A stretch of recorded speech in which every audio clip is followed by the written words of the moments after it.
itu akan berhenti kuliah. Alangkah sayangnya gitu. Ini banyak hasil evaluasi kami seperti itu, menjadikan tulisan itu sebagai beban. Padahal tulisan itu bukan sesuatu yang menyeramkan, ya kan? Nggak ada yang seram gitu loh. Apa yang menyeramkan? Kalau kita punya data, kalau teorinya kuat, kemudian kita mengembangkan pengetahuan kita, bagaimana cara menganalisis, kan nggak susah menulis itu. Kalau misalnya saya katakan 1 minggu Anda nulis selesai, Anda yakin nggak? Yakin, kenapa? Yakin. Nggak cuma hanya yakin dong. Hanya yakin, saya yakin bisa selesai 1 minggu. Tapi nggak dikerjakan. Apa itu yakin gitu loh? Artinya penulisan itu mau 1 hari, 2 hari, 3 hari selesai, asal kita fokus. Kuncinya adalah fokus.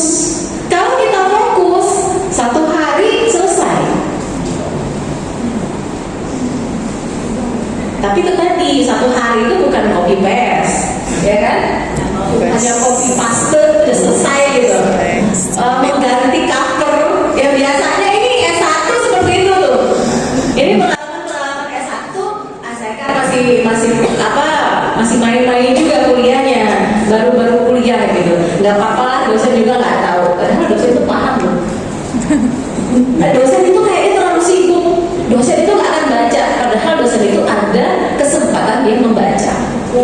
Jadi nggak ada kata kita itu mahasiswa lebih pandai daripada dosen, yang ada. Karena dosen itu punya pengalaman, ya kan? Pengalaman pada S1-nya, tapi pengalaman yang baik, ya kan?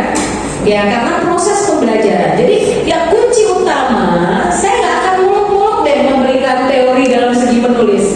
Kunci utama itu adalah pede. Anda pede dulu.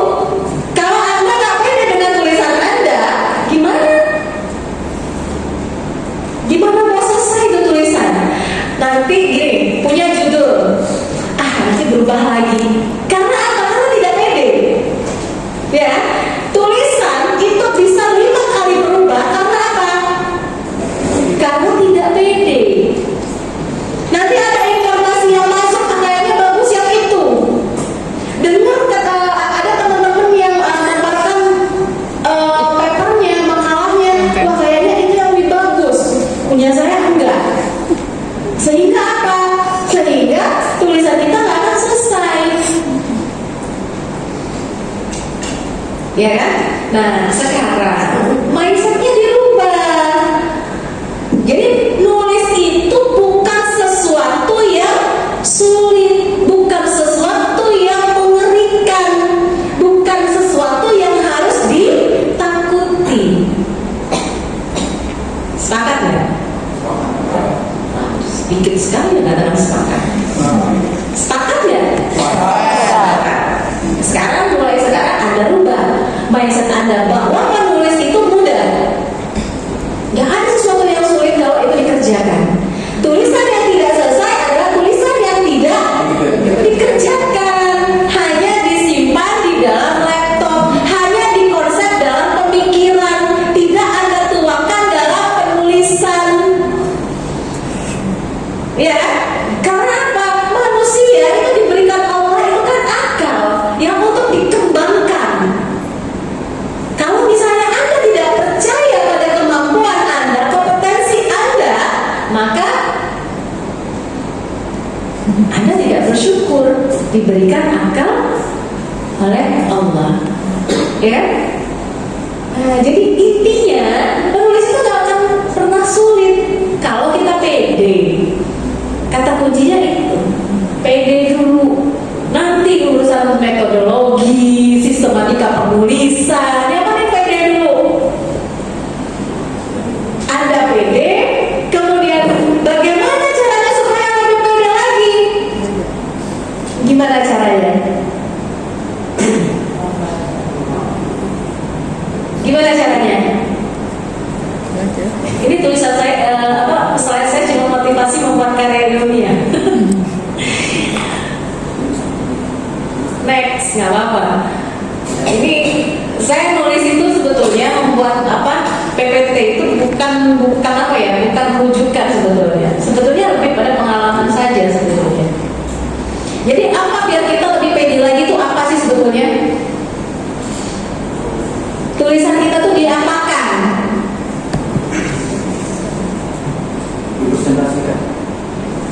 Selain dipresentasikan, kalau dipresentasikan biasanya nggak pede juga. Yang lebih pede lagi apa? Publikasi. Anda punya kebanggaan kan kalau Anda sudah publikasi? Dipublish, dia mau dibaca orang atau tidak dibaca orang paper Anda, yang penting paper Anda itu terpublikasi dulu. Sehingga apa? Oh, ternyata mahasiswa IAIKI di pasca sarjana itu produktif dalam menulis. Di mana bisa dilihat? Di Google Scholar para dosen. Anda kolaborasi dengan para dosen, sehingga apa? Dosen-dosen itu akan dikenal. Oh, ternyata dosen pengampu mata kuliah A itu produktif. Dengan apa? Dengan paper atau makalah-makalahnya itu dijadikan sebuah artikel yang terpublikasi. Itu adalah prestasi akademik, mau untuk dosennya ataupun untuk mahasiswa. Ya, jadi kita itu membuat karya ilmiah itu yang pertama adalah untuk pengembangan pengetahuan kita, kemudian prestasi akademik, kemudian publikasi. Kalau saya itu lebih tulisan yang baik itu adalah tulisan yang terpublikasi, bukan dipresentasikan saja, tetapi terpublikasi di jurnal-jurnal yang terakreditasi nasional maupun internasional. Nah itu. Jadi Anda dari sekarang itu, wah bagaimana tulisan saya itu harus terpublikasi? Bisa nggak? Bisa nggak terpublikasi? Bisa. Facebook semua. Melalui Facebook ya? Ya melalui jurnal kan, dengan melalui Facebook. Nanti disebar di IG lagi, di IG di apa? TikToknya gitu. Oh saya buat makalah gitu kan, luar biasa, ya kan? Nah itu sebenarnya yang harus dilakukan oleh mahasiswa Magister. Ini sudah naik tingkat ya. Ini kan bukan calon lagi, tetapi sudah mahasiswa. Kalau sudah mahasiswa, maka pemikiran tadinya hanya mau santai kuliah S2 itu harus dirubah mindsetnya. Karena Anda boleh santai setelah Anda menyelesaikan tesis, setelah Anda di ujian tesis. Itu baru bisa santai. Jadi nggak ada istilah kata santai kalau lagi kuliah. Tapi saya sedikit punya pengalaman. Waktu saya S1, saya nggak terlalu punya target untuk menyelesaikan kuliah. Tetapi alhamdulillah, walaupun tidak 3,5 tahun, saya menyelesaikan S1 saya 4 tahun. Walaupun banyak drama ya, wah dramanya banyak sekali. Sebetulnya proses penyelesaian skripsi, tesis, disertasi itu bukan pada hasil ujian, bukan pada saat Anda munakosah, bukan pada saat ujian tesis, bukan pada saat ujian disertasi. Proses itu Anda alami saat proses Anda menulis sampai menyelesaikan tesis. Itulah proses Anda. Setelah Anda ujian itu kan hanya hasil ya. Saya katakan itu hasil. Kenapa? Proses itu banyak yang Anda hadapi nantinya. Dari pembimbing, dari penguji, dari keluarga, baik dari internal maupun eksternal. Ini yang akan Anda hadapi. Nah, mulai dari sekarang Anda harus bisa menguatkan diri Anda bahwa ketika Anda sudah mendaftarkan diri menjadi mahasiswa pasca sarjana, bahwa Anda juga harus menyelesaikan program ini. Jadi jangan yang penting kuliah dulu. Nah, yang penting kuliah dulu itu hilangkan dalam pemikiran. Karena apa? Karena ketika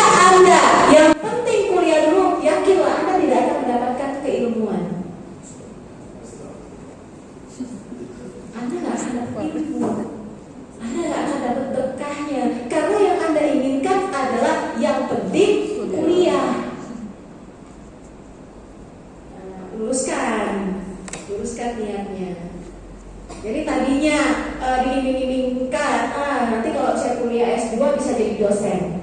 Dosen itu pengembangan loh, mengembangkan, melakukan tridharma, menulis, bukan hanya mengajar, tapi mengembangkan kompetensi yang ada pada dirinya. Sehingga apa? Sehingga mahasiswa yang diajarkan itu juga punya kebermanfaatan di masyarakat.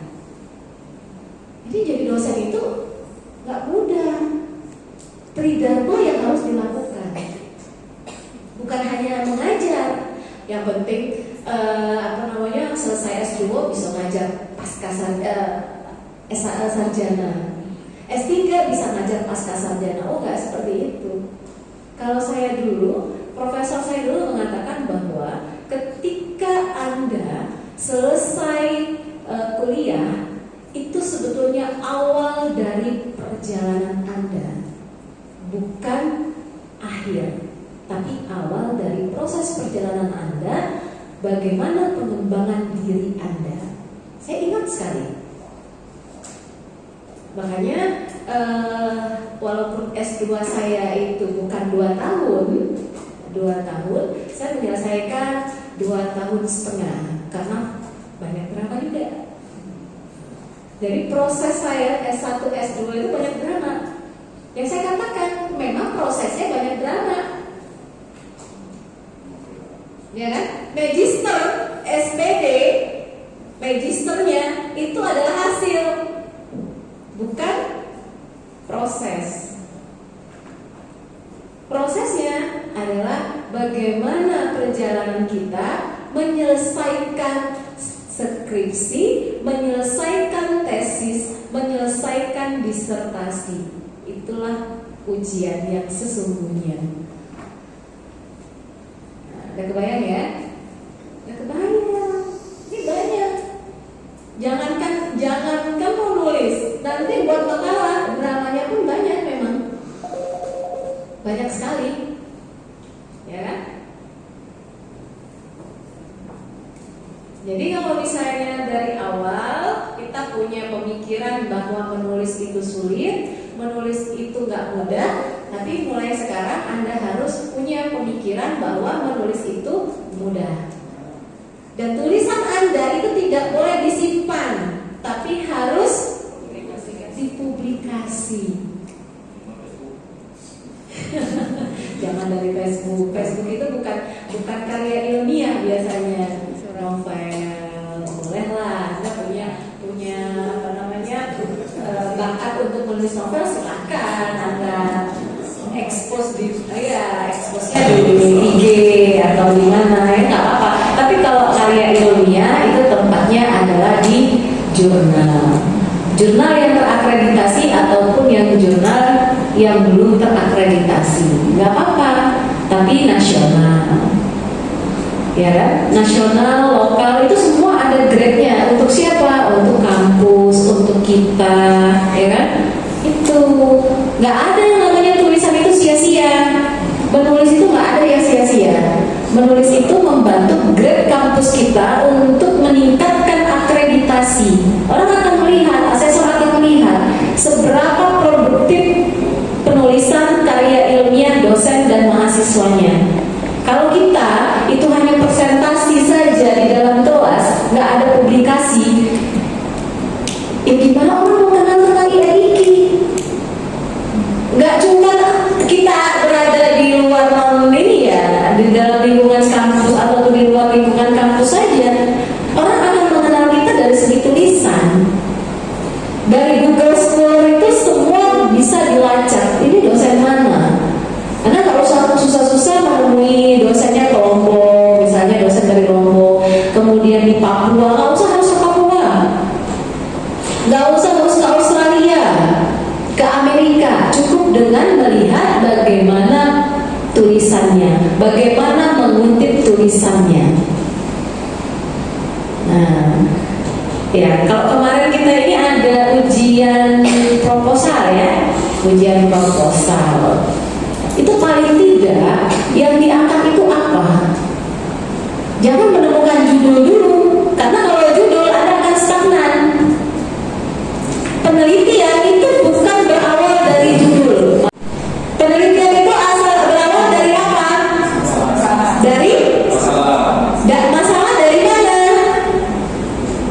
Identifikasi masalahnya. Dari mana? Identifikasi. Identifikasi dari mana?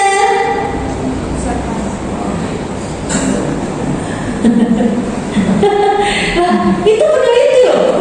Fenomena. Jadi kalau meneliti itu, kalau kita meneliti itu, jangan cukup misalnya menemukan dari masalah. Masalahnya itu dari mana? Masalah yang kita dapatkan itu dari mana? Hah? Dari mana? Observasi. Observasi itu apa?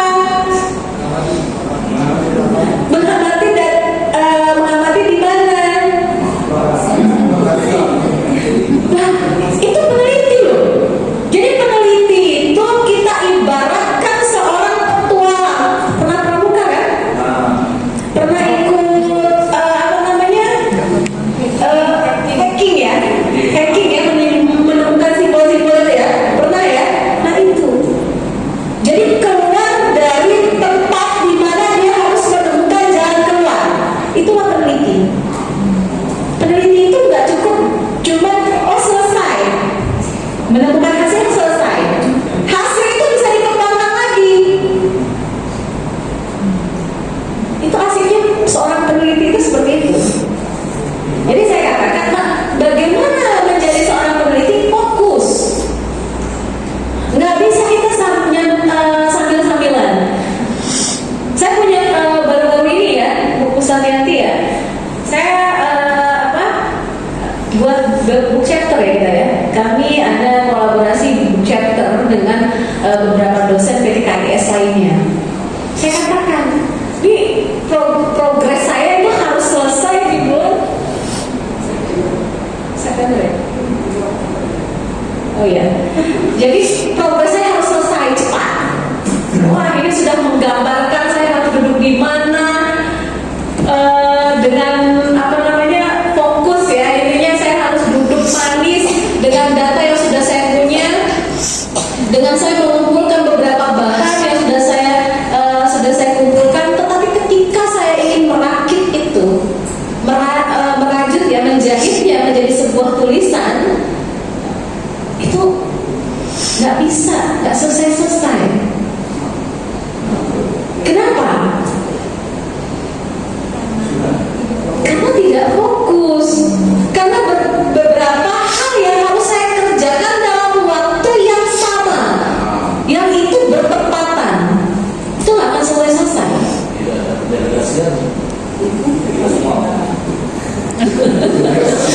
Nah, intinya kalau saya katakan bahwa kita harus memanage waktunya.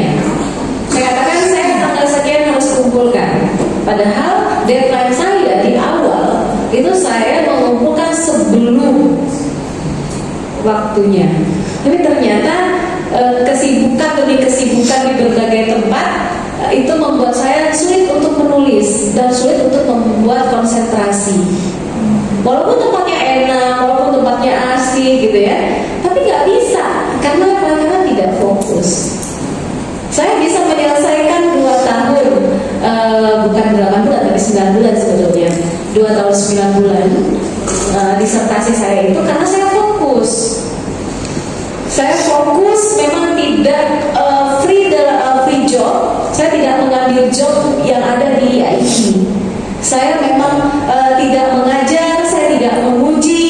Saya betul-betul standby di Malang. Saya memang membuat keputusan saya harus cepat pulang karena kalau misalnya saya lewat dari 3 tahun maka saya akan kena penalti, mengembalikan uang beasiswanya karena itu pemerintah. Iya, makanya saya katakan sama keluarga saya bahwa saya tidak mungkin sering pulang. Jadi mohon maaf kalau ingin kita cepat berkumpul, maka berikan saya waktu seluas-luasnya untuk saya cepat menyelesaikan disertasi. Alhamdulillah Allah berikan kemudahan itu. Kenapa saya katakan 3 tahun?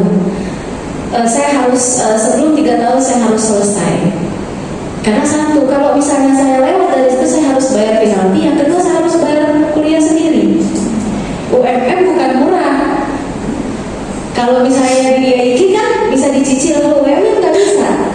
Satu semester saya harus mengeluarkan uang 12 juta satu semester. Dari mana? Ya kan? Mending saya cepat menyelesaikan daripada saya harus berlama-lama. Alhamdulillah, ketika saya selesai, saya dapat reward. Rewardnya apa? Masih ada sisa uang yang bisa saya nikmati bersama keluarga. Kan kita habisnya bulan apa ya? September ya. September. Artinya ada kurun waktu berapa bulan yang bisa saya nikmati uangnya. Itu rewardnya. Tapi memang betul-betul difokuskan untuk memang fokus menulis disertasi. Nah, siapa yang bisa memanage-nya? Ya kita, bukan orang lain. Ya kan? Kita yang harus memanage waktu kita. Bu, gimana saya punya anak kecil? Saya juga dulu punya anak kecil. Bu, saya punya suami, saya juga punya suami. Yang enaknya bapak-bapak, yang kuliah yang enaknya bapak-bapak. Kenapa saya katakan bapak-bapak? Ya, bapak-bapak kan punya istri, anaknya dipegang sama istrinya. Dia cuma fokus nulis, masih sulit. Nah, kelewatan. Ya, ini kelewatan gitu loh. Nah, kalau ibu-ibu memang banyak hal. Iya, kenapa? Belum dia ngurus suaminya, belum anaknya, belum yang lain-lainnya gitu kan. Nah, tapi itu harus manajemen waktu. Siapa yang bisa melakukan? Kita. Makanya saya katakan tidak ada kata santai sekarang. Anda sudah mendaftarkan S2, mendaftarkan diri di Pascasarjana, tidak ada kata santai. Santainya saat kapan? Selesai tesis dan diujikan di depan penguji.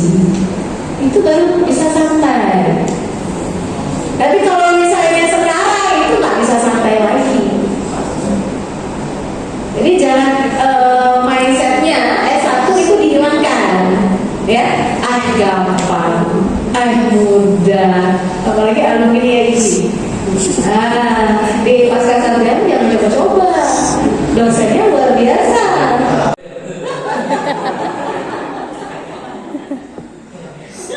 Kalau yang basnas emang gitu, memang biasa. Main aja di luar ya, luar biasa. Oke, ini slide-nya teman-teman. Ini tantangan dalam membuat karya ilmiah.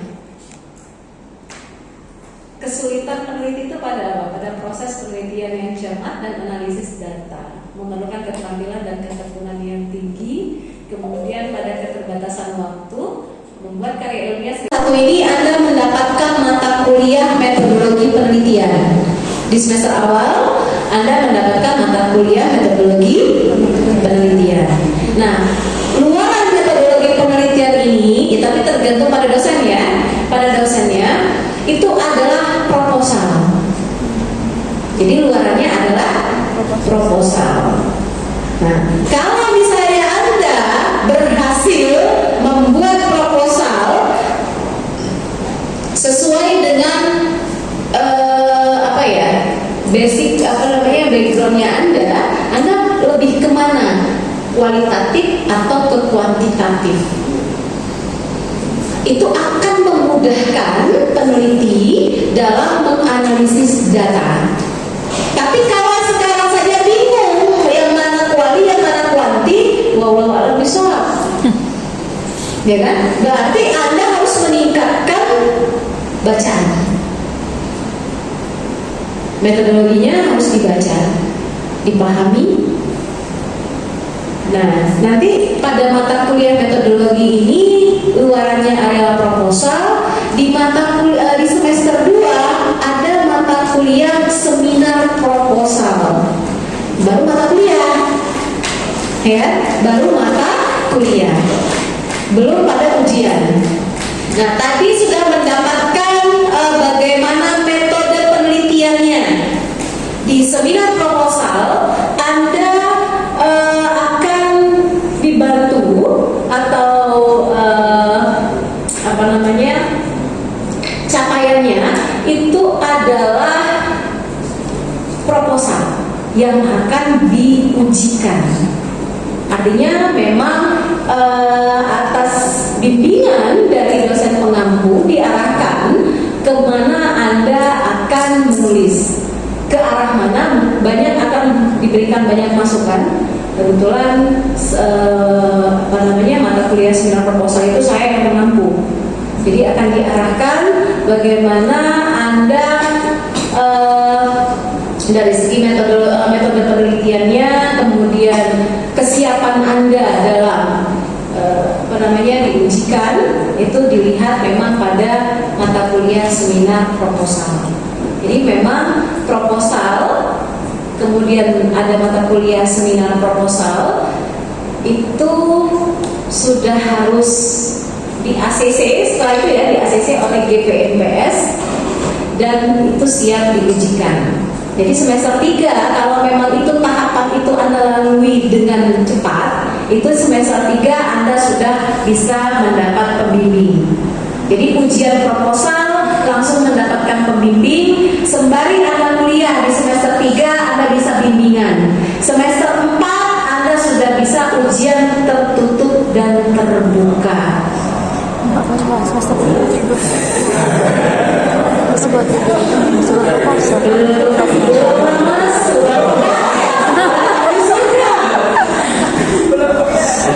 Luar biasa kan? Semangatnya luar biasa. Ini angkatan 2023, 2024 ini luar biasa ini. Ya, jangan sampai biasa di luar. Oke.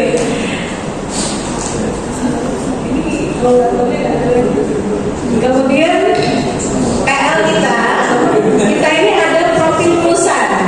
Jadi Magister PAI itu punya profil lulusan itu sesuai dengan undang-undang.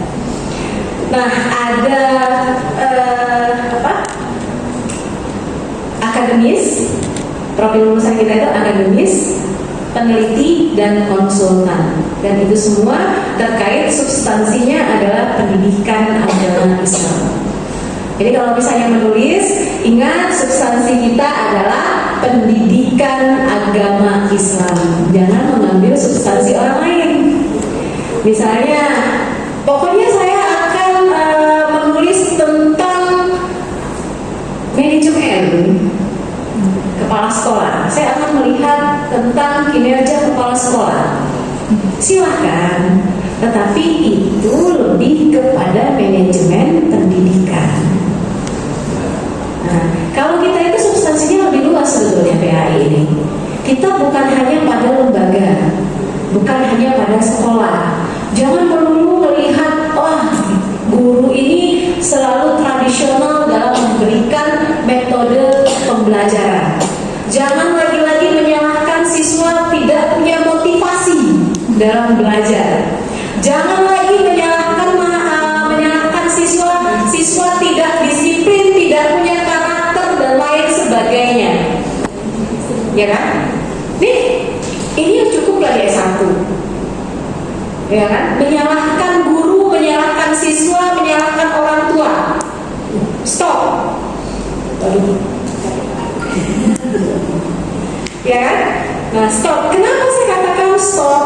Karena tidak harus masalah itu diambil dari sesuatu yang negatif, tapi bisa diambil dari sesuatu yang positif. Misalnya di sekolah A itu kenapa siswanya itu selalu semangat dalam biasanya program apa sih kalau misalnya di sekolah-sekolah ini? Bukan. Apa kemarin tuh duka ya misalnya. Ada